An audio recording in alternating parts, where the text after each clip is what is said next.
ونستعينه ونستغفره ونؤمن به ونتوكل عليه ونعوذ بالله من شرور أنفسنا ومن سيئات أعمالنا من يهده الله فلا مضل له ومن يضلل فلا هادي له ونشهد أن لا إله إلا الله وحده لا شريك له ونشهد أن سيدنا وسندنا وحبيبنا محمدا عبده ورسوله أما بعد فأعوذ بالله من الشيطان الرجيم بسم الله الرحمن الرحيم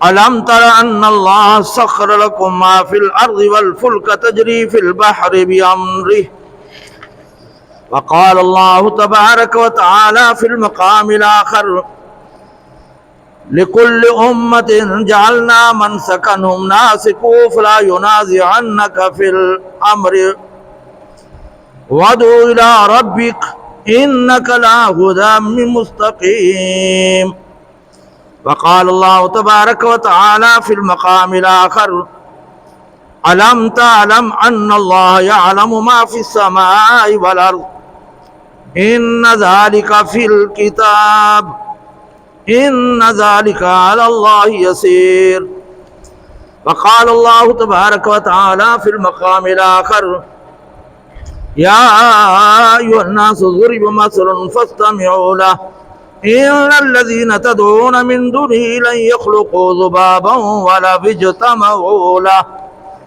وقال الله تبارك وتعالى في المقام الآخر يا أيها الذين آمنوا اركعوا واسجدوا واعبدوا ربكم وافعلوا الخير لعلكم تفلحون وقال الله تبارك وتعالى في المقام الآخر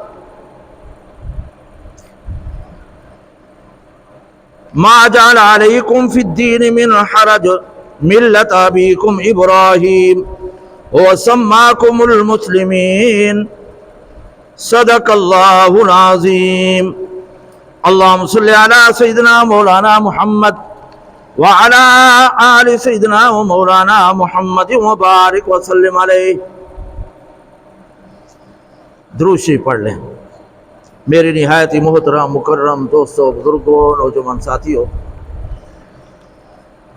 میں نے آپ کے سامنے 18ویں پارے کی آخری آیات، سورۃ حج کی بھی آخری آیات تلاوت کیے ہیں. اللہ کے فضل سے آج 18واں پارہ بھی ختم ہو رہا ہے اور سورۃ حج بھی ختم ہو رہی ہے. زندگی رہی تو انشاءاللہ آئندہ جمعے کو جو ہے نا سورۃ مومنون ہوگی، 18واں پارہ شروع ہوگا.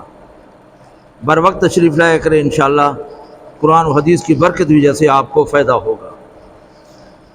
سب سے پہلے رب کائنات یہاں پر فرمایا ہے کہ الم تر، آئے پیغمبر آپ نہیں دیکھتے، ان اللہ سخر لکم ما فی الارض، زمین کے اندر جو کچھ ہے اللہ نے فرمایا میں نے تمہارے تابع کر دیا ہے. کتنی چیزیں اللہ نے تابع کر دی ہیں، اور انسان جو چاہتا ہے وہی ہوتا ہے. کھیتی باڑی ہو، اناج ہو، پھل فروٹ ہو، سردی گرمی سے بچاؤ کا ذریعہ ہو، زمین کے اندر جو بھی کاشتکاری وغیرہ مکانات بنانے ہوں، جانور ہوں، اللہ نے پوری کائنات پر اللہ نے انسان کو بادشاہی، روب اور دبدبہ دے دیا ہے. ایک بچہ ہوتا ہے اونٹ کو پکڑے ہوئے ہے، بھینس کو پکڑے ہوئے ہے، بیل کو پکڑے ہوئے ہے. ایک بچہ ہے کتنے کارنامے سر انجام دیتا ہے. یہ لوہے تابع ہو گیا ہے، ہوا تابع ہو گئی ہے، جہاز اڑ رہے ہیں، گاڑیاں چل رہی ہیں. یہ اللہ رب العزت کی مہربانی ہے، اللہ کا فضل ہے. اللہ نے بڑا انعام کیا ہے اپنی مخلوق پر، اور 18,000 سے بھی زائد کم و بیش مخلوق پیدا کی انسان کے فائدے کے لیے. لیکن انسان کو اللہ نے پیدا کیا ہے اپنی عبادت کے لیے. وما خلقت الجن والانس الا لیعبدون. پوری کائنات ہمارے تابع چل رہی ہے، ہماری ضروریات پوری کر رہی ہے، لیکن انسان ہے جو اپنی ذمہ داری 100% پوری نہیں کر رہا. اب دن ہے، اللہ نے انسان کے تابع کر دیا ہے. رات ہے، ہوا ہے، سورج ہے، گرمی ہے، سردی ہے، ہاں پانی ہے، جتنی چیزیں ہیں وہ ضروریات پوری کر رہی ہیں۔ کبھی زمین نے انکار نہیں کیا کہ میں غلہ نہیں اگاؤں گی، کبھی ہوا نے انکار نہیں کیا کہ میں نے نہیں چلنا، کبھی دن نے انکار نہیں کیا کہ روشنی نہیں ہوگی۔ کتنی نعمتیں ہیں، ان نعمتوں کا تقاضا یہ ہے کہ انسان کی جو ذمہ داری ہے وہ اس کو پورا کرے اور نبھائے، تب تو وہ انسان ہوگا اور اشرف المخلوقات ہوگا۔ اور اگر اپنی ذمہ داری کو نہیں نبھاتا تو اللہ نے اس کا بھی فیصلہ کر دیا، اولئک کالانعام بل ھم اضل، یہ جانور ہے، بلکہ جانوروں سے بھی بدتر ہے کہ جو اپنی ڈیوٹی اور ذمہ داری کو پورا نہیں کر رہا۔ تو یہی کوشش کرنی چاہیے انسانیت کو کہ جو اللہ نے فرائض اور شریعت کی پابندی اور رسول کی سنت پر عمل کا پابند کیا ہے ہمیں، ہم اس کی جو ہے نا کیا ہے پابندی کریں، اس کو پورا کریں۔ اللہ کے ساتھ جو وعدہ کیا ہے، لا الہ الا اللہ محمد رسول اللہ جو پڑھا ہے کہ یا اللہ تیری اور تیرے محبوب کی مرضی کے خلاف زندگی نہیں گزارے گی، اس کو پورا کرنا چاہیے۔ تو یہاں پر سب سے پہلے اللہ نے فرمایا الم تر ان اللہ سخر لکم ما فی الارض، یہ پہلا انعام ہے۔ دوسرا انعام اللہ نے فرمایا والفلک تجری فی البحر بامرہ، یہ کشتیاں چلتی ہے نا، اللہ نے فرمایا یہ میرے حکم اور میری مرضی سے چلتی ہے، میرے حکم اور میری مرضی سے چلتی ہے۔ اب پانی کتنا نازک ہے، جو چیز ہوتی ہے ڈوب جاتی ہے، لیکن کشتیاں جو ہے نا خود بھی اپنا وزن اور ٹنوں من جو ہے نا اور بھی وزن، لوہے کے بنے ہوئے جہاز، لکڑی بنی ہوئی کشتیاں، چھوٹی بڑی کتنا سامان لے کر آتی ہے، تو یہ ڈوبتی نہیں ہے، یہ اللہ کا فضل ہے، یہ اللہ کا۔ اگر اللہ تعالیٰ جو ہے نا نہ چاہے تو پھر جو ہے نا کوئی چیز آگے نہیں چل سکتی۔ امام الانبیاء صلی اللہ علیہ وسلم نے جب مکہ فتح کیا تو سرکش قریش بھاگ گئے، جن میں اکرمہ بھی تھا جو ابھی تک رضی اللہ نہیں ہوا تھا، ابو جہل کا بیٹا۔ یہ بھی اللہ کی بڑی تقسیم ہے کہ باپ جو ہے نا وقت کا فرعون اور بیٹے کو اللہ نے جو ہے نا ایمان نصیب کر دیا۔ عبداللہ بن ابی وقت کا رئیس المنافقین، بیٹا جو ہے نا عبداللہ مسلمان ہو گیا۔ حنظلہ جو ہے نا اتنا اللہ کو محبوب کے شہید ہوا، جنبی تھا، اللہ نے جنت کے اندر غسل دلایا، غسیل الملائکہ ہو گیا۔ باپ ابو رافع جو ہے نا رئیس المنافقین تھا بدبخت، مسجد ضرار اس نے بنائی تھی۔ یہ اللہ کی تقسیم ہے، اللہ کی نعمتوں اور اللہ کی اس نعمت پر شکر ادا کرنا چاہیے کہ اللہ نے ہمیں مسلمان بھی بنایا، کلمہ بھی نصیب کیا، اور خصوصاً محمد رسول اللہ کی امت میں پیدا کیا ہے۔ تو اکرمہ بھاگ گیا اور کشتی میں سوار ہو کر روانہ ہو گئے، کشتی بھنور کے اندر پھنس گئی۔ تو کوئی جو ہے نا حبل کو بلانے لگا، کوئی عزا کو، کوئی منات کو، ہاں اسی طریقے سے جو ہے نا۔ تو وہاں کشتی کا جو ملاح تھا موہانا، نا خدا بھی سے کہتے ہیں، کراچی کے اندر ایک مسجد ہے اس کا نام لکھا تھا نا خدا مسجد۔ ہم بڑے پریشان کہ نا خدا مسجد کیا ہے، بات کے اندر پڑا پتہ چلا کہ یہ ملہوں کی تھی، موہانا تھی مسجد ہے، ہاں نا خدا۔ تو وہ جو ملاح تھا اس نے کہا کہ اب جو ہے نا ہوبل لات منات کام نہیں آئے گا، اب اس کو پکارو جو آسمان پر ہے، جو وحدہ لا شریک ہے، وہ تمہیں بچائے گا اس بھنور سے، ورنہ اور کوئی اس کشتی کو نہیں بچا سکتا۔ آخر کار اکرمہ نے کہا مجھے چوٹ لگی کہ یہی بات تو پیغمبر محمد رسول اللہ کہتے ہیں جسے ہم بھاگ رہے ہیں، پھر وہی بات۔ تو حضرت اکرمہ کہتے ہیں کہ میں نے فیصلہ کر لیا کہ میں بچ گیا تو میں کلمہ پڑھوں، اور پھر واپس آ گئے کنارے پہ۔ جب کنارے پہ آئے تو حضرت اکرمہ کی بیوی کنارے پر کھڑی تھی۔ حضرت اکرمہ سوچتے ہیں کہ پیغمبر نے بڑا ظلم کیا ہے، ہم تو ڈر کی وجہ سے بھاگے، لیکن ہمارے گھر والوں عورتوں کو بھی نکال دیا اس نے مکے سے۔ میرے دل کے اندر یہ خیال آیا، جب کنارے پہ آئے تو بیوی نے کہا کہ میں نے آپ کی جان کی امان لے لیا محمد رسول اللہ سے۔ وہ نہیں مان رہے تھے، انہوں نے کہا کہ یہ نہیں ہو سکتا کہ ہم نے پیغمبر پر ظلم و ستم کیا، ستایا، مکے سے نکالا، ہمیں کیسے معاف کرے گا؟ میں نہیں مان رہا۔ تو اس میری بیوی نے پگڑی نکالی اور مجھے دکھائی کہ یہ محمد رسول اللہ کی پگڑی نشانی ہے، محمد رسول اللہ آپ کو امان دے دیا ہے۔ پھر واپس آ گئے، مسلمان ہو گئے، کلمہ پڑھ لیا۔ تو اس وقت بھی جو ملاح تھے ان کا یہی یقین تھا کہ یہ کشتیاں جو دریا اور سمندر میں چلتی ہیں کس کا فضل ہے؟ اس وحدہ لا شریک کا فضل ہے، اور کسی کا عمل دخل نہیں ہے۔ تو یہاں پر اللہ نے فرمایا کہ والفلک تجری فی البحر بامری، دو ہو گئے۔ تیسرا فرمایا اللہ قدرت کاملہ کا اظہار فرما رہے ہیں، فرمایا یمسک السماء ان تقع علی الارض، میں نے آسمان کو روکا ہوا ہے کہ وہ زمین پہ نہیں گرتا۔ یہ اللہ کا فضل ہے یا نہیں؟ اتنی بڑی چھت بغیر ستون کے، بغیر سہارے کے، یہاں جو ہے نا رکی ہوئی ہے اور وہ جو ہے نا نہیں گر رہی۔ اللہ نے فرمایا یہ میری مہربانی ہے، یہ میری قبضہ قدرت میں ہے۔ ہاں اللہ باذن، ہاں اللہ کے حکم سے جب اللہ گرانا چاہے گا تو گر جائے گا۔ اگرچہ حدیث کے اندر یہ آتا ہے کہ پھٹ جائے گا، روئی کی طرح ہلکا ہو جائے گا، تانبے کی طرح سرخ ہو جائے گا، ہاں، لیکن اللہ نے فرمایا اس پر جو کچھ ہوگا تو میرے حکم سے ہوگا۔ فی الحال بھی یہ قائم ہے، یہ اللہ نے فرمایا میری قدرت کاملہ سے، اور کسی کا اس کے اندر عمل دخل نہیں ہے۔ اللہ تعالیٰ تو قادر ہے نا۔ وہ حضرت ابراہیم نے علیہ السلام نے نمرود کو کہا تھا نا کہ میرا رب وہ ہے جو زندہ بھی کرتا ہے اور مارتا بھی ہے۔ تو نمرود نے دو آدمی بلائے، اس نے کہا یہ کام تو میں بھی کرتا ہوں۔ تو اس نے ایک کو قتل کر دیا، کو چھوڑ دیا۔ اس نے کہا یہ تو کام میں نے بھی کیا ہے، اس کو مار دیا، اس کو چھوڑ دیا۔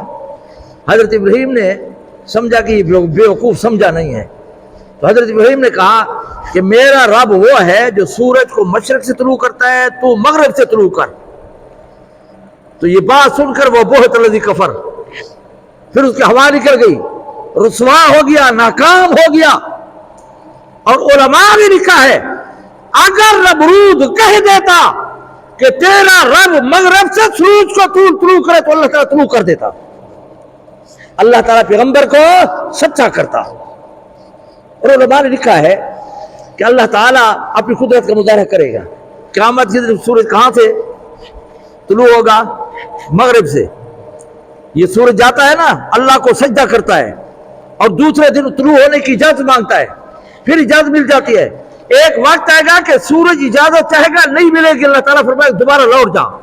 یہ لوٹ جائے گا، یہاں پر آ جائے گا، پھر جو نا غروب ہوگا، پھر اس وقت جو نا توبہ کا دروازہ بند ہو جائے گا، اور اس کے 40 سال بعد جو نا قیامت قائم ہو جائے گی۔ بات سمجھو نہیں؟ تو علماء نے کہا کہ اللہ تعالیٰ مغرب سے طلوع کرے گا نمرود کے مخالفت کرتے ہوئے، اور حضرت ابراہیم کو سچا کرتے ہوئے کہ میرا رب جو مشرق سے طلوع کرتا تھا وہ مغرب سے بھی طلوع کر سکتا ہے۔ تو یہاں پر اللہ رب العزت نے فرمایا کہ یہ میرا جو ہے نا کمال ہے کہ آسمان جو ہے نا نہیں گرتا تم پر۔ ان اللہ بالناس لرؤوف رحیم، کیونکہ بے شک اللہ تعالیٰ اپنے بندوں پر بڑا مہربان ہے، بڑا مہربان ہے۔ اللہ تعالیٰ کو 70 ماؤں سے بھی زیادہ ہر آدمی سے جو ہے نا پیار اور محبت ہے، 70 ماں سے بھی زیادہ۔ یہ تو انسان اللہ کی نافرمانی کر کے اپنے آپ کو جہنم کا ایندھن بنا دیتا ہے، ورنہ انسان اللہ کو بڑا محبوب ہے۔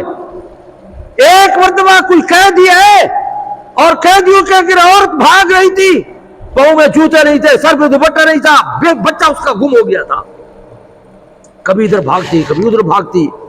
کافی تگ و دو کے بعد، کافی کوشش کے بعد اس کو بیٹا مل گیا۔ اس نے سینے سے لگایا اور اس کو چوم رہی تھی، پیار کر رہی تھی۔ حضور اکرم صلی اللہ علیہ وسلم نے فرمایا اس عورت کو کہو کہ اس بیٹے کو جہنم میں ڈال دے، آگ میں ڈال دے۔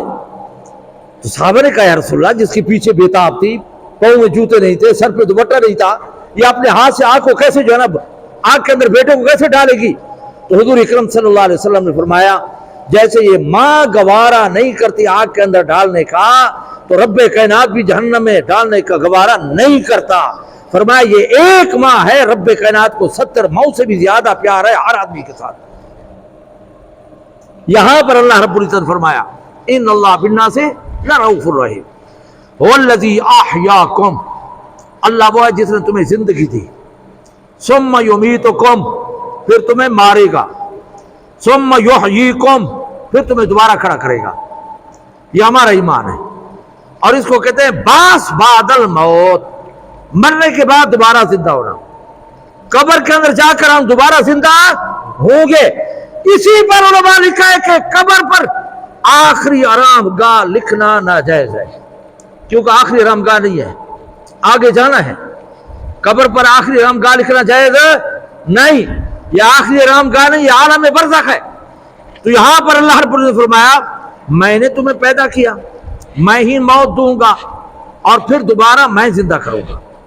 اور اسی پر ہے کہ اگر کسی مسلمان کو دفن کرنے کے لیے جائے تو زیادہ مٹی ڈال سکتا ہے تو ڈالے، اگر نہیں تو کم سے کم 3 لپ ڈالے۔ منہا خلقناکم وفیہا نعیدکم ومنہا نخرجکم تارۃ اخری، یہ 3 لپ ڈالے، یہ بھی عبادت ہے، یہ بھی پیغمبر کی سنت ہے۔ پیغمبر کی سنت پر عمل کرنا چاہیے، کم سے کم اتنا کرے۔ تو اللہ رب العزت نے یہاں پر فرمایا کہ میں نے تمہیں زندگی دی، پھر میں ماروں گا اور میں ہی زندہ کروں گا۔ ان الانسان لکفور، لیکن انسان بڑا ناشکرا ہے، نہیں مانتا۔ اللہ نے صحت دی ہے، جوانی دی ہے، مال و دولت دیا ہے، خالی ہاتھ آیا، لاکھ اور کروڑ پتی بن گیا ہے، لیکن پھر بھی انکار ہے، پھر بھی اللہ کی ذات کا جو ہے شکر گزار نہیں ہے، پھر بھی اللہ کی عبادت نہیں ہے۔ اور اللہ رب العزت نے فرمایا لِكُلِّ أُمَّةٍ جَعَلْنَا مَنْسَكَنَهُمْ نَاسِكُوهُ فَلَا يُنَازِعُنَّكَ فِي الْأَمْرِ وَادْعُ إِلَىٰ رَبِّكَ إِنَّكَ لَعَلَىٰ هُدًى مُسْتَقِيمٍ۔ اللہ نے فرمایا میں نے ہر امت کے لیے عبادت کا طریقہ وضع کر دیا ہے۔ ہر شریعت کے اندر اللہ نے عبادت کا حکم بھی دیا اور طریقہ بھی بتایا۔ کیا کیا؟ حضور اکرم صلی اللہ علیہ وسلم نے جب نماز فرض ہوئی اللہ کی طرف سے تو اللہ نے غار حرا میں جو ہے نا حضرت جبرائیل کو بھیجا، اس نے آ کر جو ہے نا پر مارا، پانی نکلا، وضو کر کے دکھایا، پھر اذان دی، پھر اقامت، پھر نماز پڑھ کے دکھائی، فرض بھی ہوئی اور عملی طور پر دکھایا۔ یہاں پر یہی ہے لِكُلِّ أُمَّةٍ جَعَلْنَا مَنْسَكَنَهُمْ نَاسِكُوهُ، ہم نے ایک فریضہ فرض بھی کیا ہے، اس کا طریقہ بھی بتایا ہے۔ اللہ نے کیا فرمایا یا ایھا الذین آمنوا اتقوا اللہ، تقوی اختیار کرو، یہ ہے حکم۔ وَكُونُوا مَعَ الصَّادِقِينَ، طریقہ بتا دیا، نیک لوگوں کا، صالحین کا راستہ اختیار کرو، حکم بھی دیا، راستہ بھی بتا دیا۔ تو یہاں پر پہلا معنی یہ ہے کہ ہر امت کے لیے اللہ نے جو شریعت نافذ کی ہے اس کا طریقہ بتایا جس پر وہ عمل کرتے ہیں۔ دوسرا معنی یہ لکھا ہے کہ ہم نے جانور ذبح کرنے کا طریقہ بھی ہر امت کو بتا دیا، اور خاص کر ہمارے لیے حکم کیا ہے کہ جب کوئی جانور ذبح کرو تو بسم اللہ اللہ اکبر کرو۔ کیا کرو؟ یہ آیت اس وقت نازل ہوئی کہ قریش مکہ میں سے بعض سرداروں نے یہ کہا، اعتراض کیا کہ جو اللہ مارے وہ حرام ہے اور جن کو تم مارو وہ حلال ہے۔ اللہ کے مارے وہ حرام اور تمہارا جو نہ مارا ہوا۔ تو شریعت کی طرف سے جواب دیا گیا ہے کہ ہمارے ذبح ہونے سے حلال نہیں ہوتا، اللہ کے نام لے کر ذبح کرنے کی وجہ سے، اللہ کے نام کی برکت کی وجہ سے حلال ہوتا ہے۔ ہمارے مارنے سے حلال نہیں ہوتا بلکہ اللہ کے نام کی برکت کی وجہ سے حلال ہوتا ہے، اس لیے ہم ذبح کرتے ہیں۔ اور یہ طریقہ کس نے بتایا؟ قرآن و حدیث کے اندر ہے، اور اسی پر عمل کرنا چاہیے، قرآن و حدیث کے اندر ہو۔ اب بسم اللہ اللہ اکبر پوری لائن بھی نہیں بنتی، سطر بھی نہیں بنتی۔ ہمیں حضور نے کیا فرمایا کہ بسم اللہ اللہ اکبر، اور مرد بھی ذبح کر سکتا ہے، عورت بھی کر سکتی ہے، نابالغ سمجھدار بچہ بھی اگر اچھی طرح ذبح کرنا جانتا ہو کر سکتا ہے۔ 4 رگیں کاٹنا ضروری ہے۔ اور ہمارے ہاں جو گانٹ کا مسئلہ ہے کہ جی وجود کی طرف رہ جائے تو حرام ہے، ادھر ہو جائے تو حلال ہے، اس کی کوئی حقیقت نہیں ہے۔ اگر وہ گانٹ جو ہے نا ادھر وجود کی طرف بھی رہ جائے پھر بھی جانور حلال ہے۔ یہ لکھا ہے علماء نے کہ اگر کوئی امیر آدمی ہے تو کسی غریب کو دے دے، ہے حلال، ہے حلال۔ اب یہاں پر حضور نے فرمایا جانور کو ذبح کرتے ہوئے کیا کہو؟ بسم اللہ اللہ اکبر۔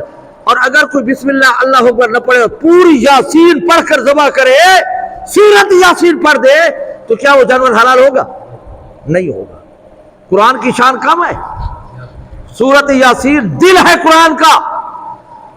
اگر کسی پر موت واقع نہ ہو رہی ہو، 41 مرتبہ 3 دن سورت یاسین کا ختم کرو، اللہ تعالیٰ اس کی موت میں آسانی پیدا کر دیتے ہیں، اس کی سختی اور تکلیف کو دور فرما دیتے ہیں۔ وہ قرآن، لیکن جانور حلال ہوگا؟ کیوں نہیں ہوگا؟ کہ حضور اکرم صلی اللہ علیہ وسلم نے ذبح کرتے وقت ہمیں جو تعلیم دی ہے وہ بسم اللہ اللہ اکبر پڑھنے کا کہا ہے، سورت یاسین پڑھنے کا نہیں کہا۔ تو ہماری خیر و برکت کس میں ہوگی؟ حضور کی سنت بھی ہوگی۔ تو یہاں پر اللہ رب العزت نے فرمایا ہم نے فلا ينازعنك فی الامر، فرمایا اللہ کے حکم میں جھگڑا نہ کرو کہ ہاں خدا کا مارا ہوا حرام ہے اور تمہارا مارا ہوا حلال ہے، یہ جھگڑا نہ کرو۔ وَدُعُ إِلَىٰ رَبِّكَ، اللہ نے فرمایا پیغمبر حکمت عملی کے ساتھ، حکمت عملی کے ساتھ دعوت دیجئے۔ دعوت و تبلیغ کے اندر نرمی ضروری ہے، جہاد کے اندر سختی ضروری ہے۔ علماء نے کہا کہ جس دعوت کے اندر نرمی نہیں ہے، سختی نہیں ہے، دعوت نہیں، اور جس جہاد کے اندر نرمی ہے، سختی نہیں ہے، وہ جہاد ہی نہیں۔ تو موقع محل کے مطابق دعوت و ترغیب میں نرمی، عاجزی، خیر خواہی، اور جہاد کے اندر سختی، یہ ہے اللہ نے حکم دیا ہے۔ تو اللہ نے فرمایا انک لعلی ھدی مستقیم، آئے پیغمبر آپ گھبرائے نہیں، آپ صراط مستقیم پر ہیں، آپ سیدھے راستے پر ہیں، آپ ہدایت پر ہیں، آپ دین حنیف پر ہیں، آپ دین ابراہیم پر ہیں، آپ گھبرائے نہیں۔ اور فرمایا وَإِن جَادَلُوكَ، اگر تیرے ساتھ جھگڑا کرے فَقُلْ، تو کہے تو اللہ عَلِیمٌ بِمَا تَعْمَلُونَ، اللہ خوب جانتا ہے جو کچھ تم کرتے ہو، میں جھگڑا نہیں کرتا ہوں تمہارے ساتھ۔ وَاللَّهُ يَحْكُمُ بَيْنَكُمْ يَوْمَ الْقِيَامَةِ، اللہ تعالیٰ فیصلہ کرے گا قیامت کے دن، فِيمَا كُنتُمْ فِيهِ تَخْتَلِفُونَ، جس چیز میں میرے ساتھ تم اختلاف کرتے ہو، اللہ تعالیٰ فیصلہ کرے گا حق پر کون ہے، باطل پر کون ہے، جائز کام کون سا تھا، ناجائز کیا تھا، صراط مستقیم کیا تھا اور گمراہی کیا تھی، ہدایت کیا تھی، سنت کیا تھی، یہ سب کچھ فیصلہ ہو جائے گا۔ آگے اللہ رب العزت نے فرمایا وَيَعْبُدُونَ مِن دُونِ اللَّهِ مَا لَمْ يُنَزِّلْ بِهِ سُلْطَانًا، تم تو ایسے بتوں کی پوجا کرتے ہو کہ جن کی بات کرنے کی کوئی سند نہیں ہے تمہارے پاس، کوئی دلیل نہیں ہے، کوئی برہان نہیں ہے، تم تو ان کی بات کرتے ہو کہ تمہارے پاس کوئی ثبوت نہیں۔ ہاں مَا لَمْ يُنَزِّلْ سُلْطَانًا مَا لَيْسَ لَهُم بِعِلْمٍ وَمَا لِلظَّالِمِينَ مِن نَصِيرٍ، ایسے ظالموں کا جو اللہ کو چھوڑ کر بغیر دلیل اور حجت سے اس کی عبادت اور پوجا کرتے ہیں، یہ ظالم ہے، قیامت کے دن ان کا کوئی مددگار نہیں ہوگا۔ ہاں مَا لِلظَّالِمِينَ مِن نَصِيرٍ، ان ظالموں کا کوئی مددگار نہیں ہوگا۔ آگے اللہ رب العزت نے فرمایا اے پیغمبر جو کچھ آپ پر نازل ہوتا ہے تو ان کو ناگوار گزرتا ہے، ان کو ناگوار گزرتا ہے، اور جس کو پیغمبر کی تعلیم، قرآن کی تلاوت، سنت پر عمل ناگوار گزرے، اللہ رب العزت نے فرمایا ذالکم النار، یہ جہنمی ہے، جنتی نہیں۔ جن کو پیغمبر کی سنت، شریعت، اللہ کا حکم، دین و اسلام ناگوار گزرے تو اللہ نے فرمایا ایسے لوگوں کا ٹھکانہ کیا ہے؟ جہنم۔ اور اللہ نے فرمایا وبئس المصیر، یہ برا ٹھکانہ ہے۔ آگے اللہ رب العزت نے فرمایا قدرت کاملہ کا اظہار فرماتے ہوئے فرمایا یا ایھا الناس، اے وہ لوگو، ضرب مثل فاستمعوا لہ، ایک مثال تمہیں بیان کی جاتی ہے، تم اس کو جو کیا کرو، غور سے سنو۔ ایک واقعہ، قصہ بیان کیا جاتا ہے تمہیں، ایک بات تمہیں بتائی جا رہی ہے، کیا کرو، فاستمعوا لہ، اس کو جو ہے نا کیا کرو، تم جو ہے نا غور سے سنو۔ ان الذین تدعون من دون اللہ، بے شک وہ لوگ جو اللہ کے بغیر شور و پکار کرتے ہیں، اللہ کے بغیر دوسروں کی پوجا کرتے ہیں، لن یخلقوا ذبابہ، فرمایا یہ تو مکھی کو بھی پیدا نہیں کر سکتے۔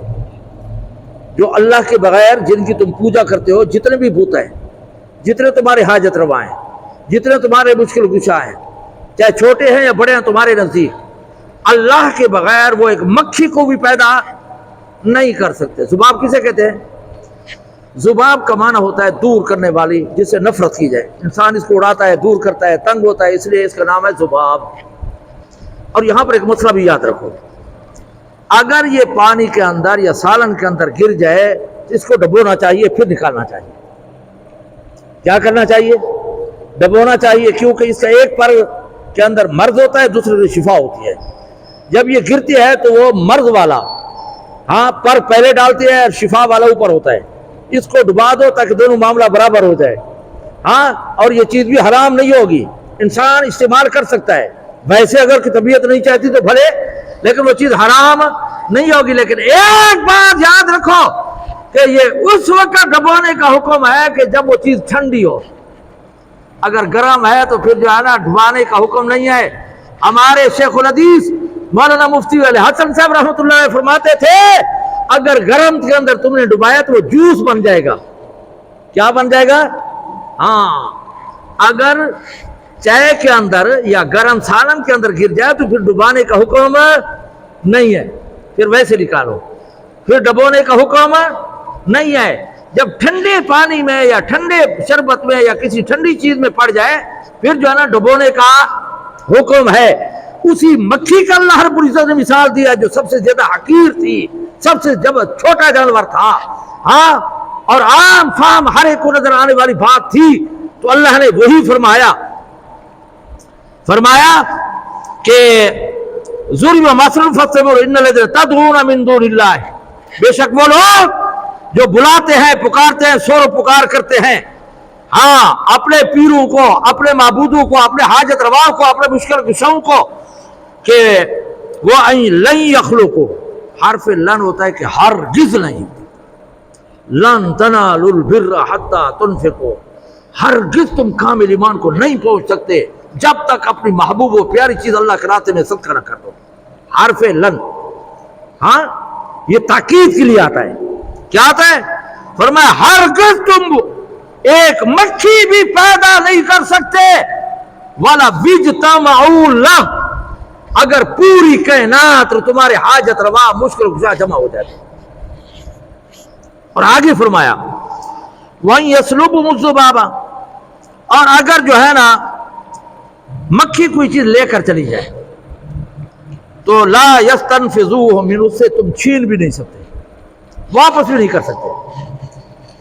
اور یہ بت بناتے تھے، 360 بت تھے خانہ کعبے کے، روزانہ عرس، روزانہ میلے، روزانہ تہوار، آج کل کی اصطلاح میں جو بھی کہہ دیں، اگر صحیح عرس ہے تو سر آنکھوں پر، لیکن ویسے جہاں پر منکرات ہوتے ہوں یا اجتماع ہو، آج کل اس کو عرس کہتے ہیں یا اجتماع کہتے ہیں، تو روزانہ اس کا کوئی نہ کوئی چڑھاوا ہوتا تھا مال وصول کرنے کے لیے، بٹورنے کے لیے، ہاں، 360 بت تھے، ان کے سامنے کھانے رکھتے تھے، ان کے سامنے خاص کر زعفران رکھتے تھے، مکھیاں آ جاتی پھر خود اڑاتے ان کو۔ تو اللہ نے فرمایا نہ تو اس کو تم نے پیدا کر سکتے ہو، اور اگر یہ کوئی زعفران وغیرہ لے جائے تمہارے بتوں سے، نہ تمہارے بت چھڑا سکتے ہیں نہ تم چھڑا سکتے ہو۔ کیا فرمایا اللہ نے؟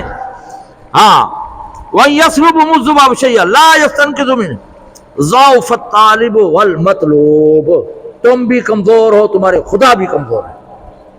ہاں، ہم جو ہے نا کمزور ہیں لیکن ہمارا خدا تو کمزور نہیں ہے نا۔ لیکن اللہ نے فرمایا جو تم مکھی کو پیدا نہیں کر سکتے، کوئی چیز وہ لے جائے تو تم واپس نہیں لے سکتے، تو فرمایا تمہارے معبود باطل جو ہیں وہ بھی کمزور ہے اور تم بھی کمزور ہو۔ بات سمجھے ہی نہیں سمجھے؟ تو یہاں پر اللہ رب العزت نے فرمایا کہ دونوں کمزور ہیں، اور آگے فرمایا وما قدر اللہ حق قدرہ، تم نے اللہ کی عبادت نہیں کی، اللہ کی پہچان اور معرفت حاصل نہیں کی جیسا کہ اس کی پہچان کا حق تھا، تم نے عبادت نہیں کی جیسا کہ اللہ کی عبادت کرنے کا حق تھا، تم نے مذاق اڑایا ہے۔ اور علماء نے لکھا ہے کہ جس مجلس میں اللہ کے احکامات کا، شریعت کا، رسول کا، سنت کا مذاق کیا جا رہا ہو وہاں بیٹھنا حرام ہے۔ ہم بیٹھے رہتے ہیں، دین پر مذاق ہو رہا ہے، ہم بیٹھے، جس مجلس میں دین کا مذاق اڑایا جا رہا ہو، پیغمبر کی توہین ہو رہی ہو، صحابہ پر کی گستاخی کی جا رہی ہو، تبرہ کیا جا رہا ہو، علماء نے لکھا ہے ایسی مجلس میں بیٹھنا حرام ہے۔ اس وقت تک نہ بیٹھو جب تک وہ یہ باتیں کرنا چھوڑ نہ دے، مجلس بدلے پھر آ کر بیٹھو، اگر نہیں جہاں اللہ کے رسول کی اور صحابہ کی اور دین اور اسلام کی، پیغمبر کی سنت کی مخالفت جاری ہو، اس مجلس میں بیٹھنا حرام ہے۔ یہ علماء نے مسئلہ لکھا ہے۔ تو یہاں پر اللہ رب العزت نے فرمایا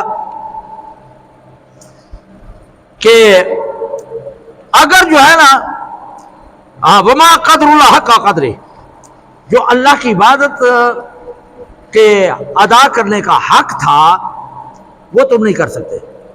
قرآن کے اندر آتا ہے نا یا ایھا الذین آمنوا اتقوا اللہ حق تقاتہ ولا تموتن الا وانتم مسلمون۔ اللہ نے فرمایا جو اللہ سے ڈرنے کا حق ہے وہ ادا کرو۔ صحابہ ڈر گئے، عرض کہ یا رسول اللہ، اللہ کے ڈرنے کا حق کون ادا کر سکتا ہے؟ ہم تو کمزور ہیں، نہیں کر سکتے۔ تو پھر اللہ نے ان کے حوصلہ افزائی کے لیے کہا واتقوا اللہ ما استطعتم، جتنی تمہاری طاقت ہے تم جو ہے نا اللہ سے ڈرو، باقی جو کمی بیشی ہوگی اللہ تعالیٰ اپنی رحمت سے معاف کر دے گا۔ انسان اپنی طرف سے تو کوشش کرے نا، پھر آگے نتیجہ خدا کے حوالے کر دے، پھر اللہ تعالیٰ جو ہے نا پھر آگے مدد کرتا ہے۔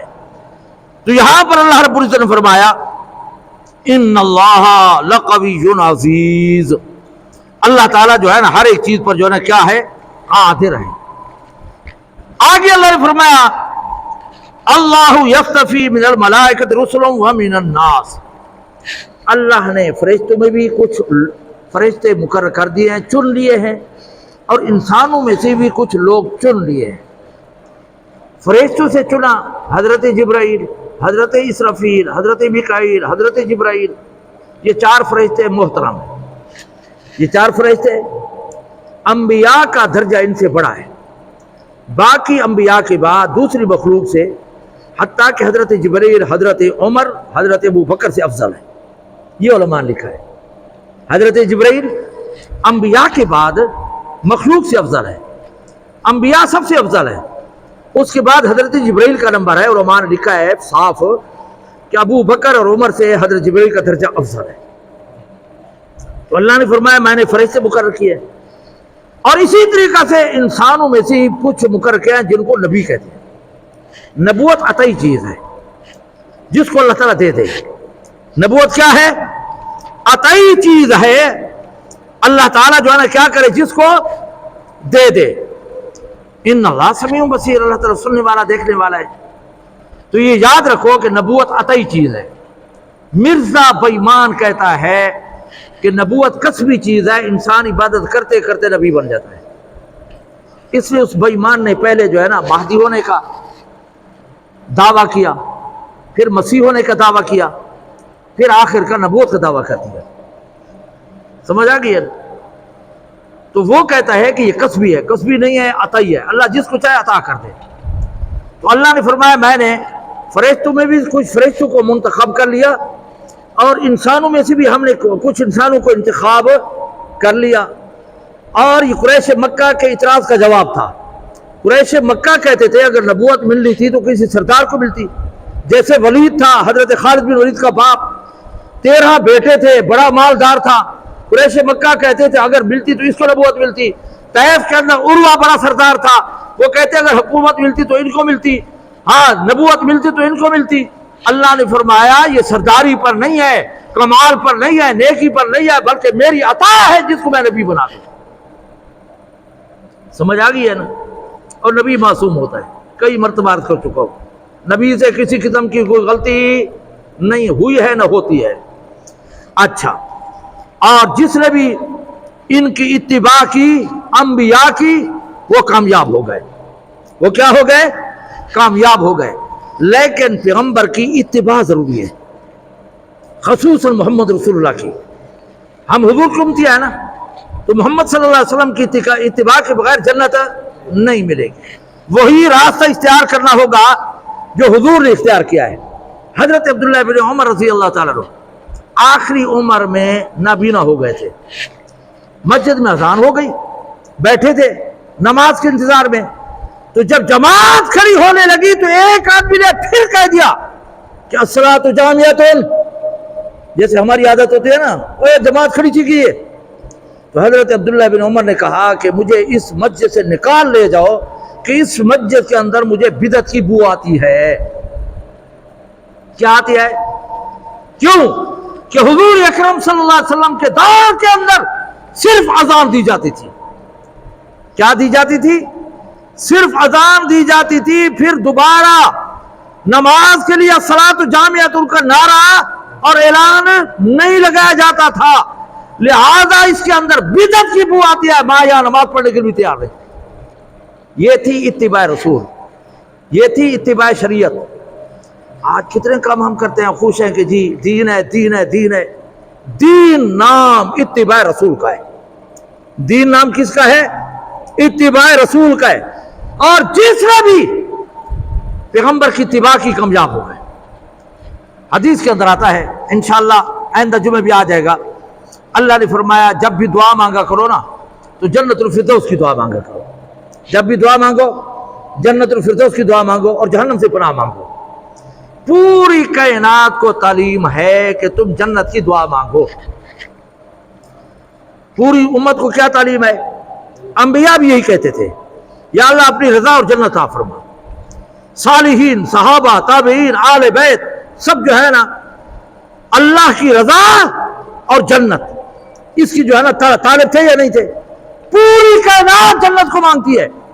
لیکن تفسیر مدری میں لکھا ہے، 3 آدمی اور امام غزالی نے مکاشفۃ القلوب کے اندر لکھا ہے 4 آدمی ایسے ہیں کہ قیامت کے دن جنت رب کائنات کے ہاں درخواست کرے گی کہ یا اللہ ان 4 کو میرے اندر جلدی بھیج۔ 3 یا 4 خوش قسمت انسان ایسے ہیں، حضرت علی رضی اللہ تعالیٰ عنہ، حضرت سلمان فارسی، حضرت عمار، حضرت یاسر۔ تفسیر مدری نے 3 لکھے ہیں اور مکاشفۃ القلوب کے اندر 4 لکھے ہیں کہ جنت رب کائنات کو درخواست کرے گی کہ یا اللہ ان 4 کو میرے اندر جلدی بھیج۔ قربان جاؤں ان کی قسمت پر، ہاں جنت مطالبہ کرے گی کہ ان کو میرے اندر جلدی بھیجو۔ آخر وہ بھی انسان تھے نا یار، ہاں یہ ہمارے لیے اسوہ حسنہ ہے۔ دعا ہے کہ اللہ تعالی ہمیں بھی انہی کا کردار اپنانے کی توفیق عطا فرمائے، آمین کہہ دو۔ ہاں اللہ تعالیٰ انہی کے نقش قدم پر ہمیں چلنے کی توفیق عطا فرمائے۔ یہی امام الانبیاء صلی اللہ علیہ وسلم فرما کر گئے ہیں، اصحابی کالنجوم فبأیہم اقتدیتم اہتدیتم۔ فرمایا میرے صحابہ مثل ستاروں کے، جس کے پیچھے چلو گے ہدایت یافتہ ہو جاؤ گے، ہدایت پا جاؤ گے، کامیابی حاصل ہو جائے گی۔ تو یہاں پر اللہ رب العزت نے یہی فرمایا کہ تم جو ہے نا پیغمبر کی اتباع کرو۔ اللہ کی بات ماننی ہے کس کے ذریعے سے؟ محمد رسول اللہ کے ذریعے سے۔ ہاں جیسے حضور نے فرمایا اسی طریقے سے جو ہے کیا کرنا ہے۔ اب یہاں پر اللہ رب العزت نے فرمایا کہ ہاں تو میں عرض یہ کر رہا تھا کہ جنہوں نے اتباع کی وہ کامیاب ہو گئے۔ ان 4 نے حضور کی اتباع کی تو کامیاب ہوئے یا نہیں ہوئے؟ حضور اکرم صلی اللہ علیہ وسلم کے دور کے اندر ابتدا کے اندر شراب حلال تھی، لیکن جو متقی پرہیزگار تھے انہوں نے پہلے اسی کبھی شراب نہیں پی۔ حضور کو بھی معراج کے موقع پر بھی دودھ، شہد، پانی، شراب یہ پیش کیا گیا تھا۔ حضور نے دودھ کو اختیار کیا۔ حضرت جبریل نے کہا کہ آر فطرت کو جو ہے نا اختیار کیا ہے، اگر اب شراب پیتے تو تیری امت جو ہے نا وہ لڑائی جھگڑ کے اندر تباہ ہو جاتی۔ حضرت عثمان کہتے ہیں زمانہ جاہلیت کے اندر میں نے کبھی شراب نہیں پی، پہلے حلال تھی اور جب حرام ہوئی تو 2 روایتیں ہیں، 2 واقعی بات عرض کرتا ہوں۔ حضرت انس فرماتے ہیں کہ میرا ستیلا باپ تھا ابو طلحہ رضی اللہ تعالیٰ، اس نے دعوت کی ہوئی تھی، بڑے بڑے جلیل القدر نامور صاحب آئے ہوئے تھے، شراب پی رہی تھی، میں پلا رہا تھا اور باہر سے اعلان ہوا۔ حضرت ابو طلحہ نے اپنے ستیلے بیٹے کو کہا حضرت انس کو کہ جاؤ کیا اعلان ہو رہا ہے؟ تو انہوں نے جب کان لگایا تو آ کر بتایا کہ محمد رسول اللہ کی طرف سے اعلان ہو گیا ہے کہ شراب حرام ہو گئی ہے۔ اسی وقت صحابہ نے بھرے ہوئے جام گرا دیے، جو ہاتھ میں تھے اسی وقت انہوں نے گرا دیے۔ یہ تھی صحابہ کی اتباع، یہ تھی صحابہ کی اتباع، فوراً گرا دیے۔ ایک صحابی تھا اونٹ اوپر بڑے مشکیزیں بھر کر لے آیا مدینے کی طرف شراب کے، باہر جو ہے نا ایک صحابی ملا، وہ شراب لانے والا تاجر کہتا ہے کہ میں ایسی شراب لایا ہوں جب پیو گے تو یاد رکھو گے، بڑی قیمتی اور بڑی اعلیٰ شراب لے آیا ہوں۔ تو جس کو بتایا اس نے ٹھنڈا سانس لیا، ٹھنڈا سانس لیا۔ تو تاجر نے کہا کہ میری تجارت میں تم خوش نہیں ہو؟ میں جو ہے نا بڑی شاندار شراب لایا ہوں، پیئیں گے، مجھے فائدہ ہوگا، تمہیں مزہ آئے گا، کیا میری تجارت میں تم خوش نہیں ہو؟ اس نے کہا ہاں میں خوش ہوں، لیکن جس شراب کا تم لے آئے ہو اس کے حرام ہونے کا اعلان ہو گیا ہے۔ اس صحابی نے اونٹ وہاں کھڑے کر دیے، مدینے میں تحقیق کی، واقعی شراب حرام ہو چکا تھا۔ اس نے اپنے وہاں مشکیزے سارے پھاڑ دیے اور شراب بہا دی، کئی ماہ تک اس سرزمین سے خوشبو آتی رہی شراب کی۔ یہ تھی اتباع صحابہ۔ ہم جیسا کوئی ہوتا تو ہمارے یہاں تو گدھے بھی چل جاتے ہیں نا، ہاں گدھے بھی چل جاتے ہیں مسلمان۔ محمد ابن سیرین رحمہ اللہ تعالی تعبیر الروزہ ایک بڑی کتاب لکھی ہے خوابوں کی تعبیر پر۔ یہ غریب تھے اور قرضہ لیا 40,000 درہم اور گھی لیا، زیتون کا تیل لیا، اتفاقاً چوہا پڑ گیا تو سب جو ہے نا اس زیتون کے تیل کو گرا دیا کہ اب جو ہے نا یہ تیل حرام ہو چکا ہے، یہ گھی حرام ہو چکا ہے۔ ہم جیسا ہوتا تو ڈیلتا، ہیلے بہانے کر کے جو ہے نا کیا کرتا، کھا جاتا۔ ہم مولوی بھی نہیں چھوڑتے۔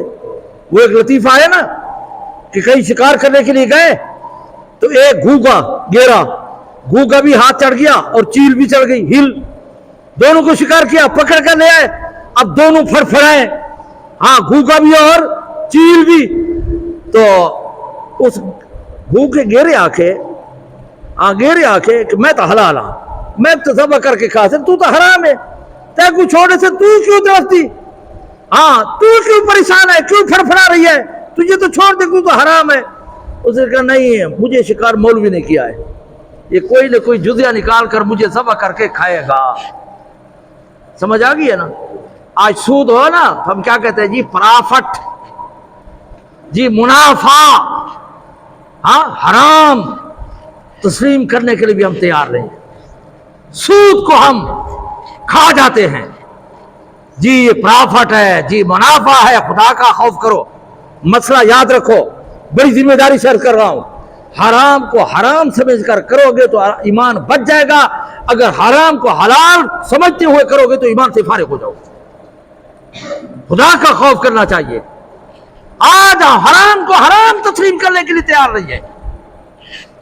تو یہاں پر یہ صحابہ کا جو ہے نا کیا تھا، مزاج تھا، کیا تھا کہ وہ فوراً جو ہے نا کیا کرتے تھے، اس پر عمل کرتے تھے۔ اب یہاں پر اللہ رب العزت نے آگے فرمایا یا ایھا الذین آمنوا ارکعوا واسجدوا واعبدوا ربکم وافعلوا الخیر لعلکم تفلحون۔ یہ آیت سجدہ ہے لیکن ہمارے ہاں سجدہ واجب نہیں۔ سورۃ حج کے اندر 2 سجدے ہیں، پہلے جو گزر چکا ہے وہ سجدہ لازم آئے گا، یہ دوسرے ائمہ کے ہاں واجب ہے، ہمارے ہاں واجب ہو نہیں، یہاں پر سجدہ ساوا واجب ہو نہیں ہوگا، اس لیے آیت آپ کے سامنے میں نے پڑھ دی ہے۔ اللہ نے فرمایا آئے وہ لوگ جو ایمان لائے اور رکوع کرو اور سجدہ کرو، وَاعْبُدُوا رَبَّكُمْ اللہ کی عبادت کرو، وَافْعَلُوا الْخَيْرَ ہر کار خیر میں حصہ ملاؤ، کسی کام کو چھوڑو نہیں، اور لعلکم تفلحون تاکہ تم کامیاب ہو جاؤ۔ یہاں پر کافی باتیں ہیں، ذرا غور کریں گے تو انشاءاللہ فائدہ ہوگا، غور کریں گے تو انشاءاللہ اس میں فائدہ ہوگا۔ اللہ رب العزت نے فرمایا میری عبادت کرو، یہ انسان کی بقا کے لیے ہمارے لیے عبادت کرنا ضروری ہے تاکہ ہم بھی باقی رہیں اور دوسری نسل بھی باقی رہے۔ کہیں ایسا نہ ہو کہ ہم اللہ کی عبادت چھوڑ دیں اور جہان دنیا سے کہیں مٹ نہ جائیں، کہیں یہاں ایک آیت ہے، دعا کریں کہ مل جائے،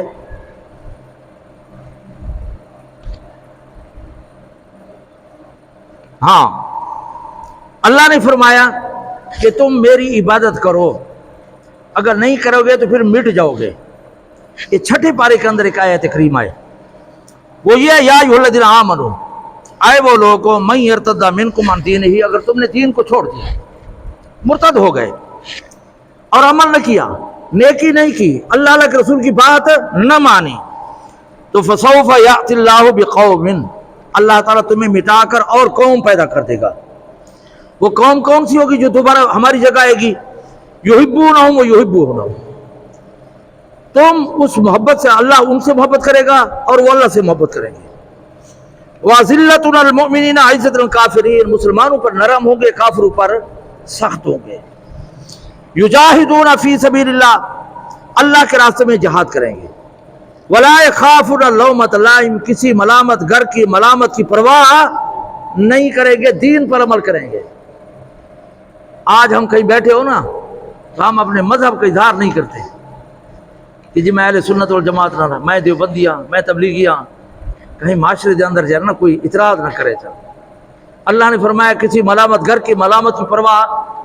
حضرت خزیمہ ایک علاقے کے گورنر بنائے گئے، دسترخوان لگا، روٹی کھانے بیٹھے اور حضرت خزیمہ سے لقمہ گر گیا، اس کو صاف کیا پھر کھایا۔ لوگوں نے کہا حضرت یہاں تو بڑے بڑے سردار آئے ہوئے ہیں، معززین آئے ہوئے ہیں، آپ نے کیا کیا؟ تو اس نے بڑی خوشی سے کہا کہ کیا میں ان بے وقوفوں کی وجہ سے پیغمبر کی سنت کو چھوڑ دوں؟ میں پیغمبر کی سنت کو چھوڑ دوں؟ ہاں، اللہ نے اسی کو ولا يخافون لومۃ لائم، کسی ملامت گر کی ملامت کی پرواہ نہیں کریں گے، تو ذالک فضل اللہ، ان پر اللہ کا فضل ہوگا۔ تو اگر ہم نے عبادت چھوڑ دی تو اللہ نے کیا فرمایا؟ تم مٹ جاؤ گے اور تمہاری طرح کوئی اور آ جائے گا۔ کیا ہوگا؟ کوئی اور آ جائے گا، اور پھر جو ہے نا وہ اللہ کی محبت کریں گے، کافروں پر سخت ہوں گے، آپس میں نرم ہوں گے، جہاد کریں گے، اور کسی ملامت گر کی ملامت کی جو ہے نا کیا پرواہ نہیں کریں گے۔ اور فرمایا ذالک فضل اللہ، ان پر یہ اللہ کا فضل ہوگا۔ یہ نیکی مل جائے تو یہ کیا ہوتا ہے؟ اللہ کا فضل ہے، یہ انسان کا کمال نہیں ہے، اللہ کا فضل ہے۔ تو جو پھر اللہ کی عبادت کرتا ہے پھر اللہ تعالیٰ اس کی مدد کرتا ہے، اللہ تعالیٰ تو ان کی کرڈ نہیں رہتا، اللہ تعالیٰ اس کی مدد کرتا ہے۔ لاہور کے میں ایک دو مرتبہ گیا ہوں، تلاش کیا لیکن نہیں ملا، اب تلاش کروں گا۔ لاہور کے اندر ایک بزرگ ہیں محمد اسماعیل بخاری لاہوری، مجھے کسی نے بتایا کہ لاہور کے اندر اس کی قبر ہے، لیکن مجھے ملی نہیں ہے، کبھی گیا تو انشاءاللہ کافی ساتھی ہیں، تلاش کروں گا۔ محمد اسماعیل بخاری لاہوری، ان کے متعلق ہے کہ ایک مرتبہ اس کا مرید تھا، وہ آ گیا بڑا پریشان، اس نے کہا کہ میں رشتہ کرنا چاہتا تھا، ایک لڑکی ہے حافظ قرآن، اور میں نے اسے خطبہ دیا، خطبہ بانا پیغام نکاح، خطبہ بانا پیغام نکاح دیا، اور اس عورت نے کہا کہ میں حافظ قرآن ہوں، حافظ قرآن کو لوں گی، لہذا تم حافظ قرآن نہیں ہو، میں تمہیں نہیں لیتی، اگر حفظ کر لو گے تو پھر میں تمہیں لوں گی۔ وہ مرید آ گیا، کہنے لگا کہ حضرت دعا کریں۔ محمد اسماعیل بخاری لاہوری نے کہا کہ یہ تو کسبی چیز ہے، محنت حاصل ہوتی ہے، تم محنت کرو، ہاں کوشش کرو، حافظ بن جاؤ، پھر تمہیں رشتہ ہو جائے گا۔ اس نے کہا کہ حضرت پتہ نہیں مجھے حفظ ہو سکے گا یا نہیں، وہ اتنی انتظار کرے گی یا نہیں، آپ دعا کریں دعا کریں، چمٹ گئے۔ محمد اسماعیل بخاری لاہوری نے کہا کہ اچھا آج عصر کی نماز جو پڑھیں گے نا، آپ میری دائیں طرف کھڑے ہونا، اور وہ دائیں طرف کھڑے ہو گئے۔ حضرت محمد اسماعیل بخاری لاہوری نے نماز پڑھائی عصر کی، جب دائیں طرف سلام پھیرا، جتنے مقتدی دائیں طرف تھے حافظ قرآن بن گئے، اور بائیں طرف جتنے تھے وہ نادر خان بن گئے۔ اٹھ باندھ کمر کیوں ڈرتا ہے، پھر دیکھ خدا کیا کرتا ہے۔ اللہ تعالیٰ اللہ والوں کو ناکام نہیں کرتا، اللہ تعالیٰ مدد کرتا ہے ہر موڑ پر، پھر کسی کو جو ہے نا وہ اپنی رحمت سے محروم نہیں کرتا۔ تو جنہوں نے اتباع کیا پھر اللہ نے ان کے ساتھ یہ سلوک کیا ہے۔ تو اللہ رب العزت نے یہاں پر فرمایا کہ یا ایھا الناس، آئے وہ لوگ جو ایمان لائے ہو، رکوع کرو، سجدہ کرو۔ یہاں رکوع کو کیوں ذکر کیا؟ بس کہتا سجدہ کرو۔ تو علماء نے لکھا ہے کہ یہ سجدے کی نعمت اللہ نے امت محمدیہ کو دی ہے۔ سجدے کی نعمت اللہ نے، رکوع کی نعمت اللہ نے امت محمدیہ کو دیا ہے۔ امت محمدیہ سے پہلے رکوع نہیں تھا، سجدے تھے، اس لیے اللہ نے فرمایا آمنوا ارکعوا، رکوع کرو، اور پھر رکوع بھی صحیح کرنا چاہیے، پھر وقت زیادہ ہو جائے گا۔